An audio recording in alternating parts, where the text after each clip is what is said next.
শান্ততুলির মেয়ে আনিকার বিয়ের আসল সত্যি এবার ফাঁস হয়ে গেল সবার সামনে।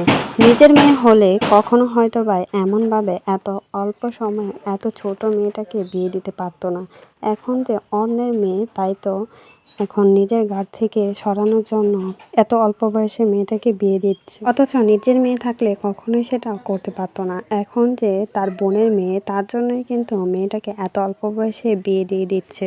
এই কথা ফাঁস হওয়ার পর সবাই তো বলছে শান্ততুলি এই মেয়েটার জীবনটাই নষ্ট করে দিচ্ছে। কারণ এত অল্প বয়সে মেয়েটাকে একা একা পড়তে দিয়েছিল ভালোবেসে, আর সেই মেয়েটা ভালোবেসে অন্য আরেকজনকে বিয়ে করে ফেলেছে।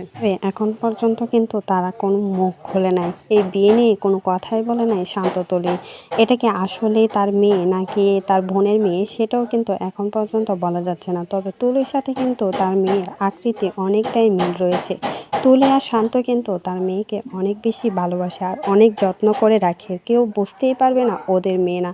তবে এই কথাটা কতটুকু সত্য আর কতটুকু মিথ্যা, সেটা কিন্তু এখন পর্যন্ত বলা যাচ্ছে না। তারা কিন্তু এখন পর্যন্ত ক্লিয়ার করে নেয় আসলেই তুলির মেয়ে না যে।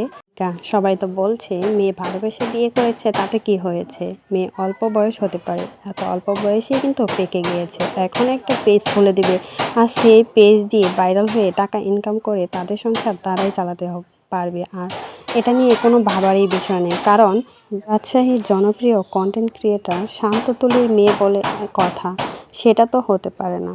মেয়ে গরিব গরিব বিয়ে করলেও রাতারাতি বড়লোক হয়ে যাবে, কারণ এখন কন্টেন্ট ক্রিয়েট করে ভাইরাল হয়ে টাকা ইনকাম করতে পারবে, হাজার হাজার পেজ খুলে টাকা ইনকাম করতে পারবে। মেয়ের ভরণ পোষণের কোনো চিন্তাই থাকবে না, জামাই আর মেয়ে মিলে ইনকাম করতে পারবে। যদি সত্যি আনিকা শান্ততুলির মেয়ে হতো, তাহলে তুলির বয়স এত অল্প থাকার পরও তাহলে এত বড় একটা মেয়ে কি করে হয়? সবার মনে তো এটাই প্রশ্ন।